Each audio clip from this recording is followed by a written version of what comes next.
Hi, it's Ernest Berghof, Real Estate Done Right, and congratulations. We're about to review the California Residential Purchase Agreement. Kick back, relax. We're going to go over each and every clause so you'll know exactly what's in it. Let's go ahead and begin.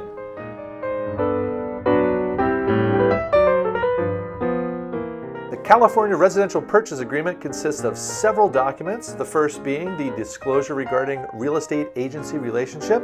This explains that there are three types of agents. There's a seller's agent that represents the seller. There's a buyer's agent that represents the buyer. And in California, an agent can represent both the buyer and the seller. I will never do that because I don't see how you can represent both the buyer and the seller aggressively. The second page is the law that says I had to explain that. Third page is possible representation of more than one buyer or seller. Essentially, this says you are not the only client of Berghof Realty, but we do try to make you feel that way. Next up is the wire fraud and electronic funds transfer advisory. This is warning you that wire fraud is real. When it's time to transfer funds into title, we need to make sure we have the proper instructions, and we need to verify that by phone so that you do not accidentally transfer your entire down payment into a foreign bank account, never to see it again. When it's time to do this, we'll make sure that we go over it in detail. Next is the California Residential Purchase Agreement itself. So the first page of the agreement outlines all of the financial terms. So let's dive right in. Right at the top will be the date. Then it says who is buying the property, the address of the property, the purchase price of the property. It says close of escrow shall occur on a date or usually 30 days after acceptance. The next section says who is representing whom. So the listing brokerage goes right here. The selling brokerage, it represents the buyer, and that goes right here. Financial terms, the initial deposit is next laid out right here. Increase of deposit, if any, is next. Whether or not it's an all-cash offer. If there are loans, the loans are listed right here. It is a conventional financing unless it's FHA specified here or VA. The loan amount is here. The interest rate not to exceed, meaning this is the cap rate that will be paid, goes right here.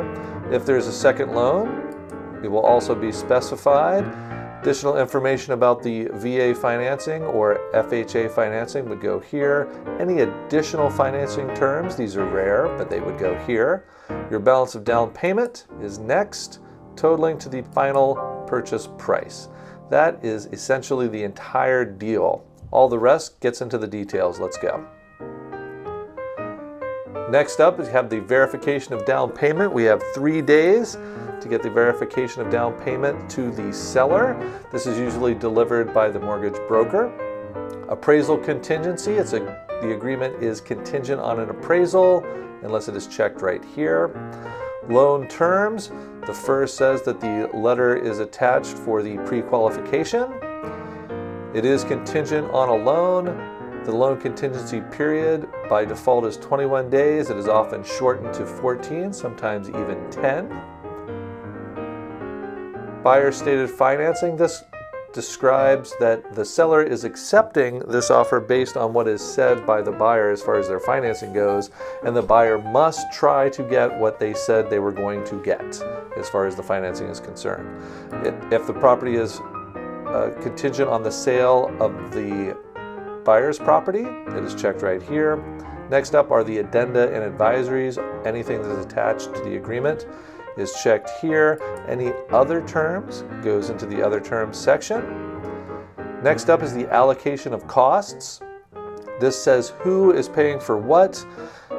The seller pays for the natural hazard disclosure, and that is checked. If there are any other reports the seller is paying for. The seller pays for the smoke alarm and carbon monoxide. That's what's needed in this county. Escrow and title. The buyer pays for title and escrow, and the seller pays for city and county transfer tax. They work out to about the same. That's why they do it that way. If there's a home warranty, this will be checked here, and who pays for that. Of course, the buyer can waive a home warranty. Items included or excluded for sale. So remember, everything that's attached to the property is included. The things that aren't attached are personal property and they are not included. So here's where we specify whether or not the stoves are included, the refrigerator, washer and dryer, or perhaps any other item such as a hot tub, something that could be confused on whether or not it is attached or not. Leased or liened systems. Often solar systems are leased, in which case we specify what is and is not. Items excluded from sale. Sometimes we'll want, or the buyers will want, items not included, like they don't want the hot tub, in which case that would be specified right here as well. Closing and possession. This says the buyer intends or does not intend to occupy the property. This section says that the seller will be out of the property by 6 p.m. on the day of escrow close unless otherwise specified. Next are the statutory and other disclosures. This says what the seller must provide to the buyer. Natural environmental hazard disclosure booklets, those will be provided as well. Withholding taxes, there's a form to fill out to keep the withholding taxes from happening. Megan's Law database, there is such a thing as Megan Law database, and this is the URL right here. Notice regarding gas and hazardous liquid transmission pipelines. So there is a notice that there could be a giant gas pipeline running under the property. There is a website to check out to make sure so that you're satisfied whether or not that is and whether or not you're okay with it. This next section says the seller has 7 days to disclose whether the property is a condominium and provide all the documents. Condition of property, this states that the property is being sold as is in its present physical condition and location. This doesn't mean negotiations don't happen. This just simply legally states that this is the home that is being purchased. Buyer investigation of properties. This is important. This says it's really important for the buyer to satisfy themselves that the property will in fact meet their needs. And it goes on to explain a lot of different things in there. Title investing. This says it's important to take title properly in California. Next up are the time periods for removal and cancellation of the agreement. This says that the seller has 7 days to provide all the disclosures about the property, everything they know about it. The buyer then has, by default, 17 days. It is often shortened to 10 or 14 days to do any inspections that they want on the property to determine whether or not it will work. If there are no inspection contingencies, this box is checked right here. The seller's right to cancel.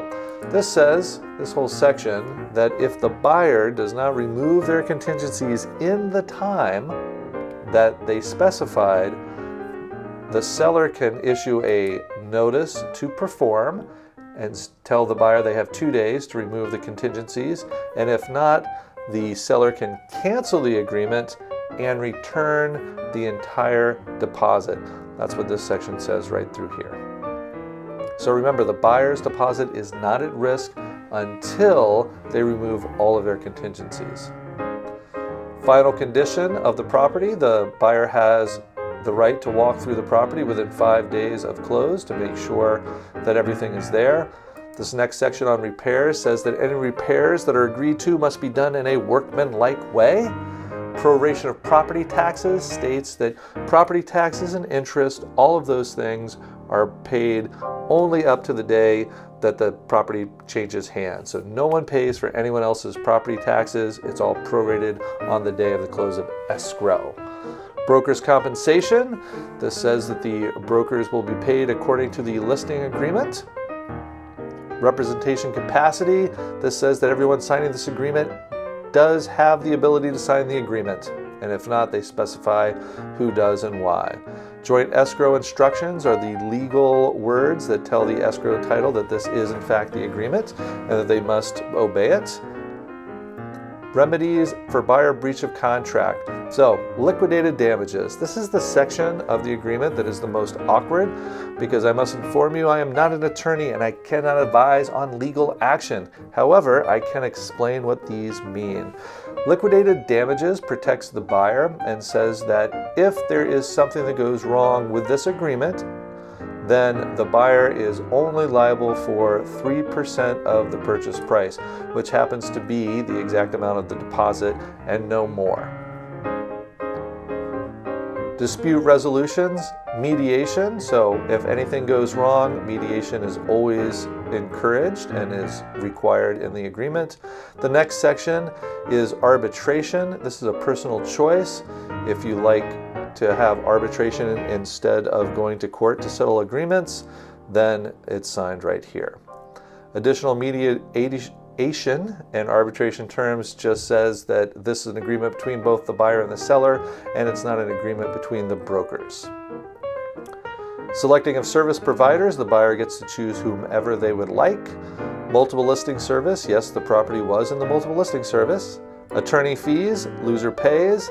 Assignment, this says that you cannot assign this agreement to someone else, it is just between the parties. Equal housing opportunity, it's not just a good idea, it's the law.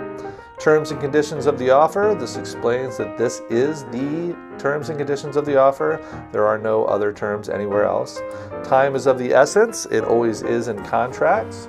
The next section, all the definitions that are in the agreement.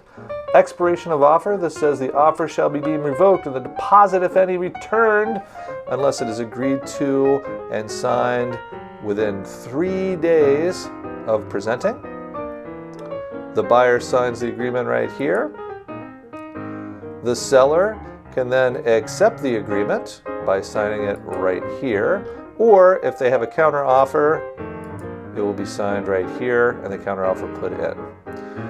The next section are where the brokers sign. And then the final page of the agreement we get to is the buyer inspection advisory. This is the first section that explains all of the things a buyer should look out for. There are about 25 more pages of disclosures talking about what buyers should look out for, but we'll cover those later. Thanks so much for watching the California Residential Purchase Agreement. And remember, if you have any questions at all, please reach out. We're happy to help.